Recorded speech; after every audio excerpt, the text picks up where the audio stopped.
Welcome to Menopause, Marriage and Motherhood, a podcast that's all about changing the way we view midlife and bringing the conversation about menopause out into the open. Each week we share stories, experiences and inspiration. We talk to experts on how to best navigate this time of life and find out how other people have not only survived but thrived through this time. I'm your host, Karen O'Connor.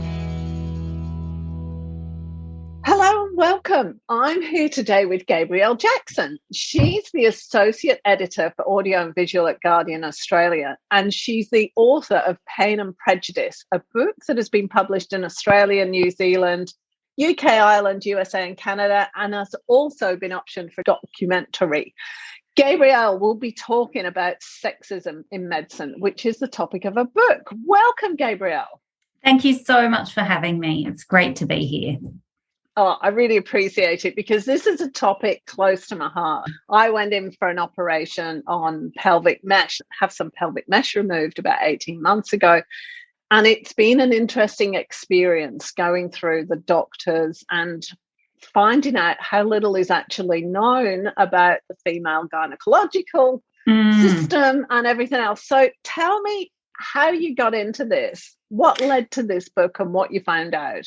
I have endometriosis and adenomyosis, two diseases that really quite common. Well, endometriosis is very common. About 1 in 10 women of reproductive age has the disease. It's been in the medical textbooks for over a century.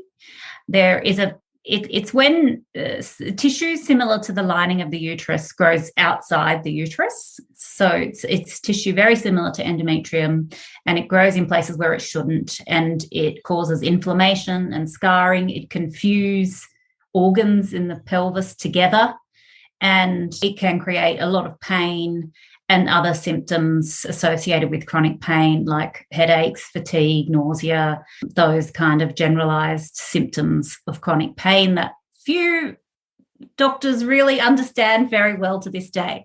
So I suffered for a long time. I was first diagnosed at about 23, and I was really lucky to get a really great gynecologist who did have an expertise in endometriosis, and he was very sympathetic to me, lovely. But I went on thinking that it was a disease about period pain. I didn't know the full extent of my disease. And gradually I accumulated lots of different, seemingly different illnesses, chronic back and hip pain, leg pain, these incredible bouts of chronic fatigue that would sometimes last months, all these sorts of nausea and dizziness, which kind of made me label myself a hypochondriac because I didn't want people to call me a hypochondriac behind my back. So I just thought I would joke about it, get in first, because I could not see any of my friends suffering in the way that I did. So it wasn't until about 2015 when I was really quite ill again, and I did know that the the gynecologist, what I saw when I was 23, did explain that it grows back and I'd have to come back and see him. So I was aware that the endometriosis was getting worse and I needed to go and see another gynecologist. But I'd had a really bad accident and I'd had surgery on my shoulder and I just wasn't up for more surgery. So I went to this conference put on by EndoActive, which is this patient advocacy organisation, and they had got all Australia's leading experts on endometriosis to come to Sydney University one day and tell patients about their disease because they recognised that this was a disease that no one really understood, not the medical profession really, and especially not patients. And lots of patients were being given bad advice and still old wives' tales and things. And it was that conference that I really realised how little I knew about the disease I had. And I wanted to write about it for The Guardian. So I did that, and then I spoke to my editor and she spoke to her editor in London, and we decided to make it a global investigation. So we had reporters in the US and the UK and Australia all working on it, and just went off, like 1 million people read it on the first day. And we did a call out asking people to tell us about their experience. And I just couldn't believe hundreds of women from all around the world. Like I'm talking all over Europe and North and South America and Asian countries, Nepal, Thailand, Australia, New Zealand, Armenia, Russia, they all were saying the same thing, that they were being told they were hypochondriacs. Some were called hysterical. Some were told it was a type A personality that caused endometriosis. They were given all these just bizarre, told that pregnancy could cure it, which it doesn't, told that after menopause it would stop, which it doesn't, told that a hysterectomy was a definitive cure, which it isn't. And I just started thinking, what is going on in medicine that doctors in every country are telling women of all ages and all socioeconomic backgrounds the same thing, basically that their disease is their fault? And I thought I wanted to look into it more because I couldn't understand. The investigation we did on endometriosis was really focused on endometriosis, but what I realised from the things that people were saying was that it seemed bigger than just one disease. It seemed like women themselves were being discounted and not taken seriously, and their pain and suffering was thought not to really matter. It's when I started looking into medicine a bit more, and when I actually just realised that medicine doesn't really know about women's health that much at all, because they have never really studied female biology. And that just blew me away. And when I realised that, that's when I thought I have to write a book, because this is more than an article. Sorry about that very long-winded answer. No, it was great. So, one of the really interesting things you found out during the book is, or one of the things that really fascinated me was around the medical experiments and gender involved in medical experiments. Talk to me about that, because that to me is the beginning of everything. Yeah. So it's quite a contradiction to me, because they don't really study the female body. They don't look at our biology. They don't do scientific tests like they do on men, but they're happy to experiment on us. Let's try this. Let's see if that works. So often throughout the history of medicine, theories were developed about why women were feeling this way, why women, it was recognised that women have certain conditions that men didn't seem to have, but they always blamed it on, the womb. It was originally the womb, because that was the difference between men and women. So they thought that was the only difference. So therefore everything was like put down to the womb. At one point they thought it was a wandering womb, and they would put, one of the treatments was they put nice smelling herbs at the vaginal entrance and bad smelling things at the nose to coax the womb back into place. At some point they just started, they did female genital mutilation. They cut out women's clitorises because they thought that masturbation was causing hysteria. And they did that widely. That was practiced widely in Europe and America. They also just started removing women's ovaries because they blamed the conditions on, well, what do we know? Let's do this.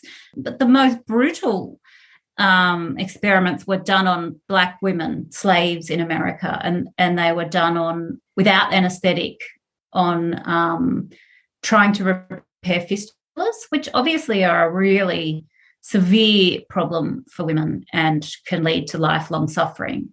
So it's often defended as in, the doctor thought he was doing a good thing. Well, they've never experimented like that on men with no anaesthetic. So I don't really think the justifications stand up to any kind of scrutiny, really. And so there's this history of experimenting on live women without any subsequent dedication to scientific study, which I just find bizarre. It's really interesting because I ended up having to have pelvic mesh because when I had my first child, my pelvis didn't expand very much. And so I was very, very fit at the time. I went into labour and I just could not get him out. And the obstetrician said, look, we'd rather not give you a Caesar if we don't have to. So I'm going to try and pull him out. So my eldest was a forceps delivery, but John, my husband said the obstetrician actually had his foot on the table trying to pull Jamie out, which he did, but he damaged the nerves in my legs. Took a few days before I could walk properly. Jamie's head was a mess. But what I wasn't aware of was he caused all sorts of problems internally because it ripped my bowel, it ripped my bladder. Oh my God. It pulled, being in labour so long, sort of, I pushed my cervix and my uterus completely out of place. And because I'd stayed fit my whole life, I've always been a swimmer and a horse rider and stuff, I'm very, very lucky. Nobody noticed until I said, look, there's something wrong. I don't feel right. And this was after my fourth child had been born. And that was when they started operating on me. And after the second operation was when they used pelvic mesh. But again, that they were told, so the mesh is kind of, for people who don't know, it's kind of like a little rectangular thing, and it's got 4 wings off it that are supposed to be attached to the pelvis. And I'm telling you this because we're talking about experimentation on women here. So these wings are supposed to be attached to the pelvic bone. He attached one of the wings to my cervix. So immediately the whole thing concertinaed. With another wing, rather than go around my muscle, he actually opened up one of my stomach muscles, the psoas muscle, and put the wing through the psoas muscle. I couldn't understand for years why my muscle kept going into spasm. Immediately it was put in because he'd attached one wing to the cervix. I had all sorts of problems. So I've had 4 operations to try and correct that initial operation that he did with the mesh. Fortunately, it's all out now, but there's so much scar tissue. Yeah, it's a bit of a mess, and it was all an experimentation. He thought he'd try something different, and he didn't want to do that, and it was an experimentation. So yeah, it's a real issue, I think, in women's health, that there seems to be less scrutiny about just trying things. And the tragedy of vaginal mesh is that there are lots of mesh products that really do work on other things, on other areas of the body, that now are not being used because of this absolute disaster and tragedy. And it could have been, so many women complained for such a long time before they were taken seriously. And that's what I mean about, it's not just medicine that doesn't take women's pain and suffering, but the reason medicine doesn't take women's pain and suffering seriously is because society doesn't take women's pain and suffering seriously. It's not considered an important thing. It's kind of considered the lot of a woman to be in pain. And women who do complain are seen as whingers and difficult, and they get a reputation and doctors don't want to see them. And it's just becomes a cycle that is really dangerous and damaging to women's health. Where do you think that comes from? It comes from the patriarchal society we live in. The society we live in is designed for men. It's designed for men to be in charge and to be comfortable. And women are supposed to serve them, not demand their own humanity, their own rights to live a free and healthy life. So we're supposed to look after people who are sick, not demand that we be looked after when we're sick. I think it's so deeply rooted in our society. And medicine is a really ancient institution and a really elite institution. And institutions like that support the status quo. It takes a long time for them to change, and it takes huge social pressure within medicine and from outside medicine to actually change it. But it has shown that it is capable of change. In 50 years, look how the treatment of breast cancer changed. And again, that didn't change because medicine decided they should pay attention to it. It decided because women started their own fundraising groups. They raised the money and they said, with this money, we decide what gets studied.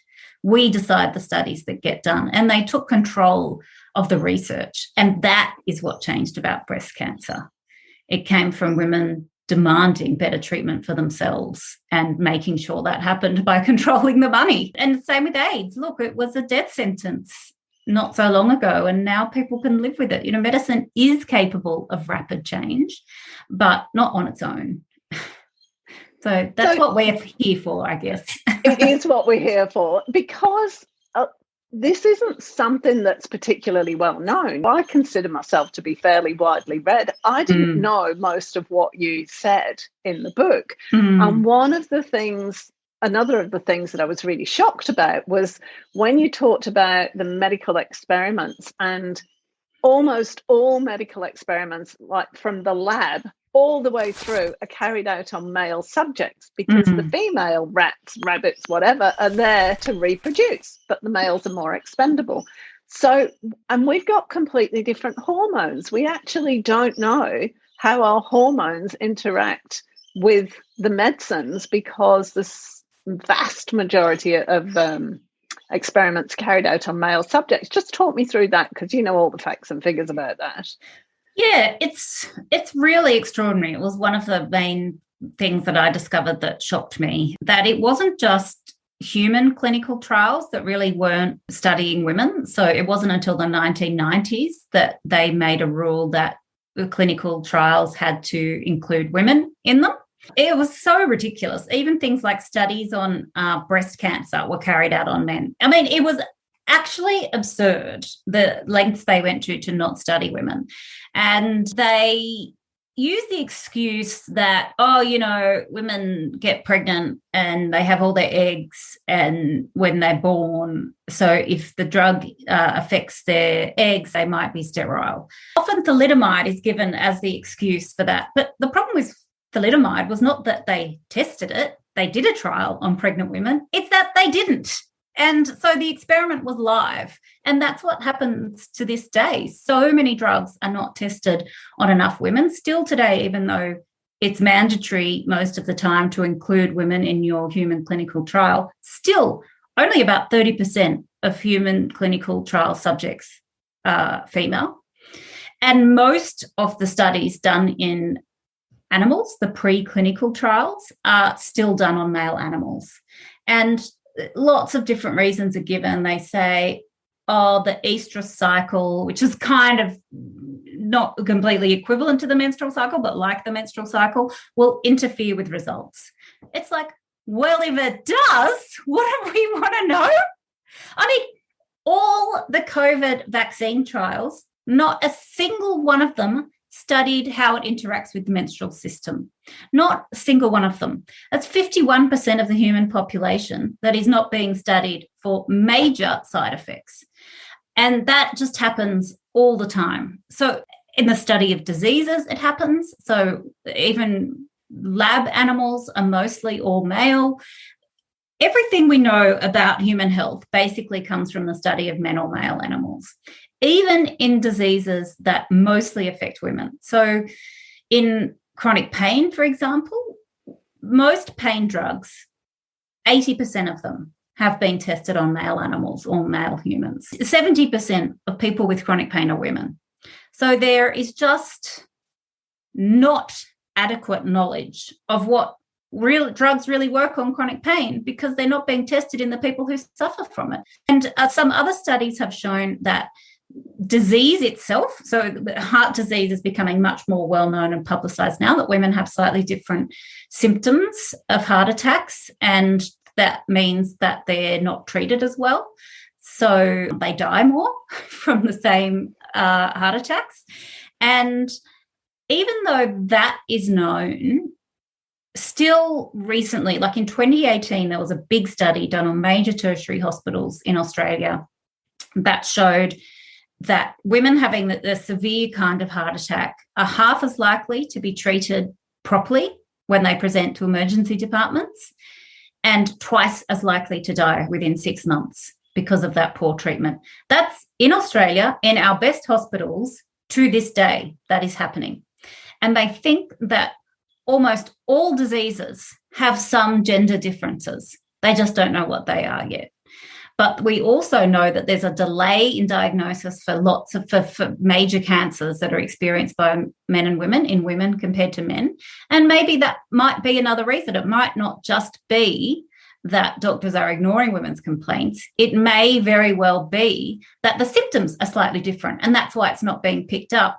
But we just don't know because we haven't done the necessary research to find that out. So in terms of what women can do for themselves, what do you think the difference is that we need to take on board as women? So this is a really difficult question, because a difficult woman, quote unquote, in medicine is someone no one wants to treat. And let me tell you, word gets around.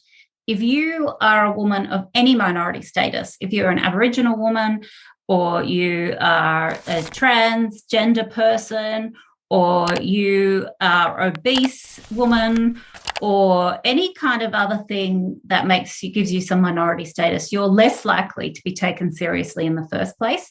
If you start demanding better treatment when you go into the emergency room, then the opposite is going to happen to you. You're going to get a reputation as a drug seeker, probably, if you're in pain, as someone who is like borderline personality disorder is another label that they like to give difficult women. There's all sorts of ways that you can be stigmatized and ignored and put in the too hard basket.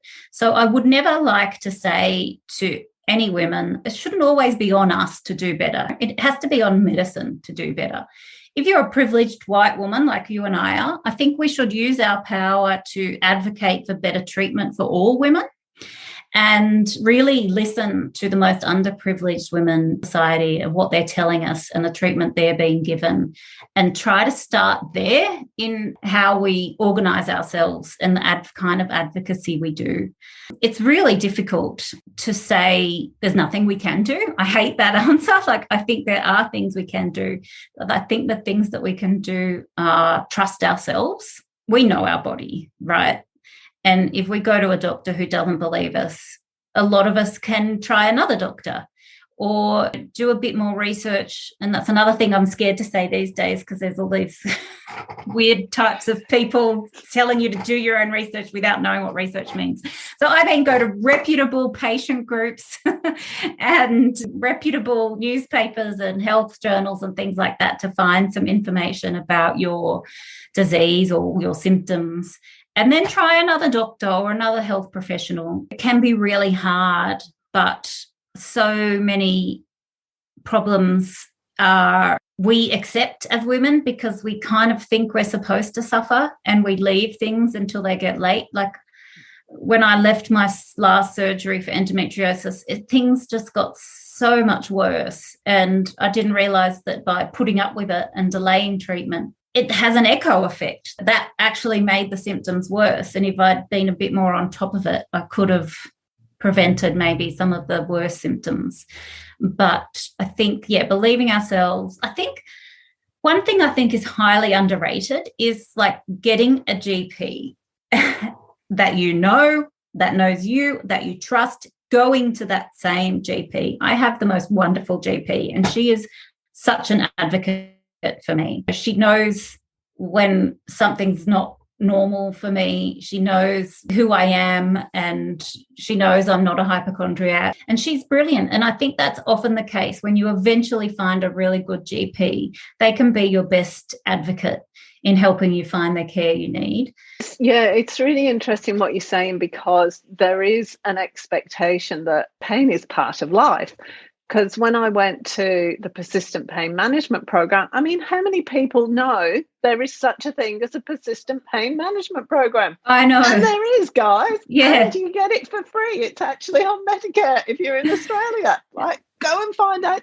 Get your GP to find out about the local ones, because they are amazing. Yeah.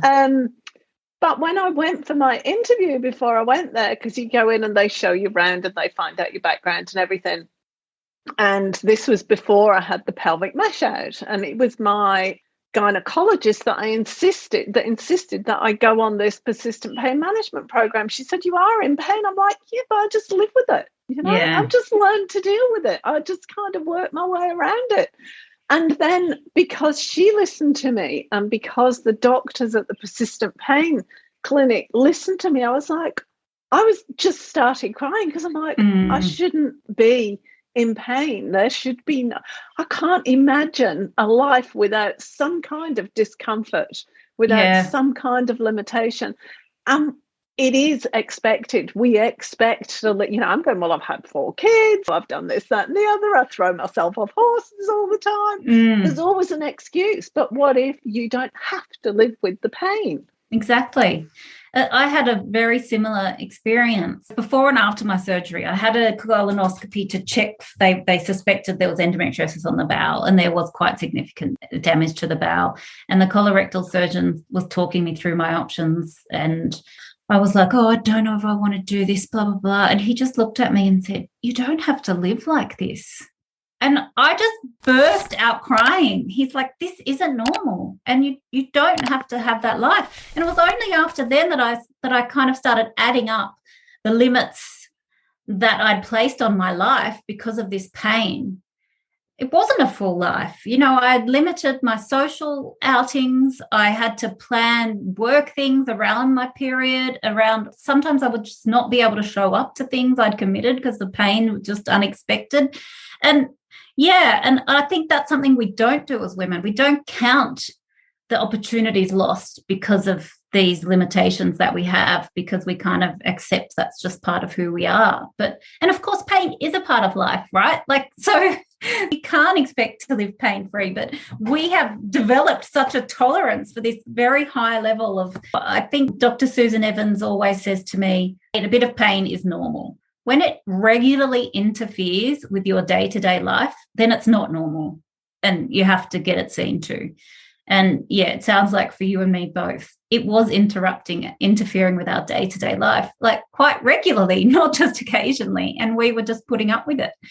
So I think that just talking about it, the act of us talking about it and saying this doesn't have to be like this, is really radical, and it hopefully will encourage others to recognize that life doesn't have to be lived that way.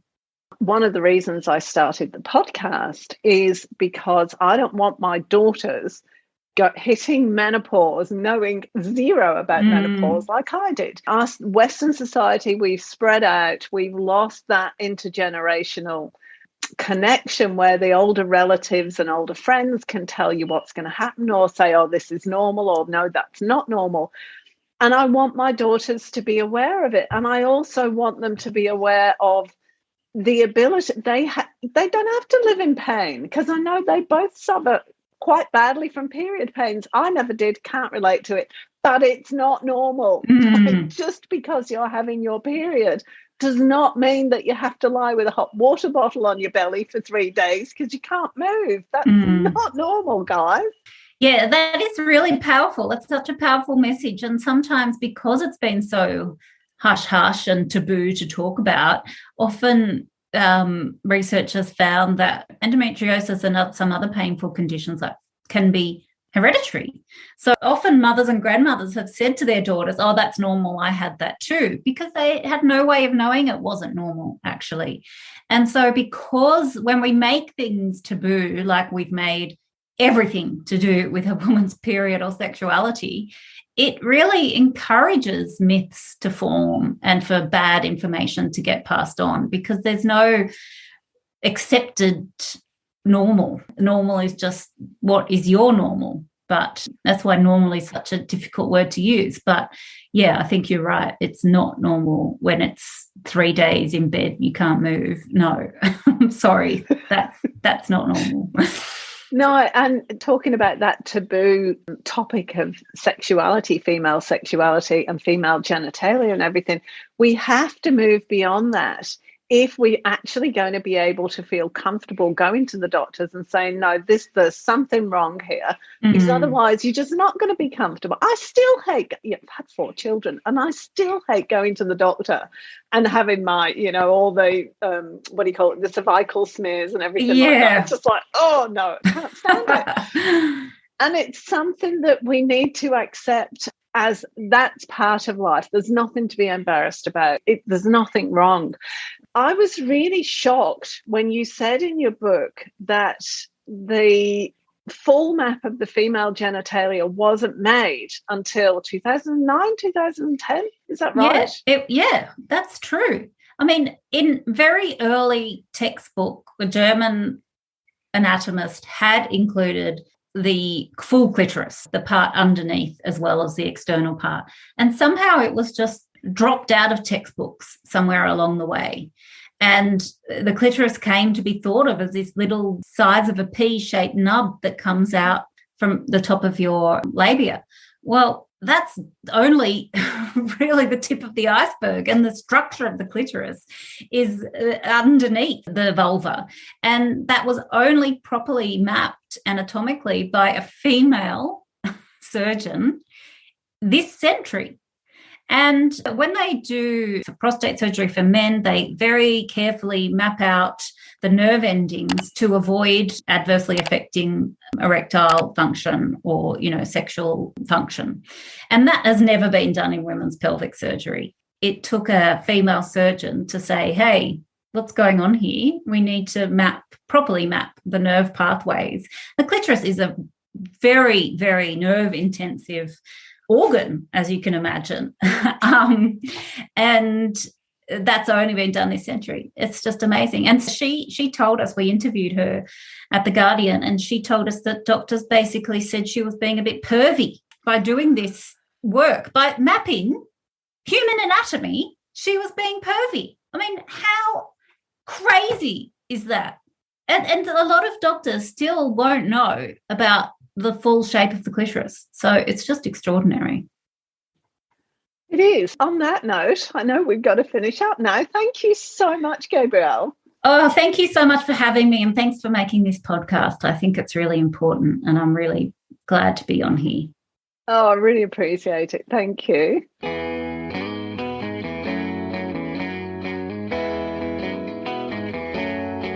Thanks for joining us this week on Menopause, Marriage and Motherhood. Make sure you subscribe to the show on your favourite player, and while you're at it, we'd love you to leave us a rating on iTunes, or if you'd simply tell a friend about the show, that would be amazing too. Be sure to tune in next week for the next episode, and remember, if you're busy thinking about what you can't have, how on earth are you going to enjoy what you can have? See you next week.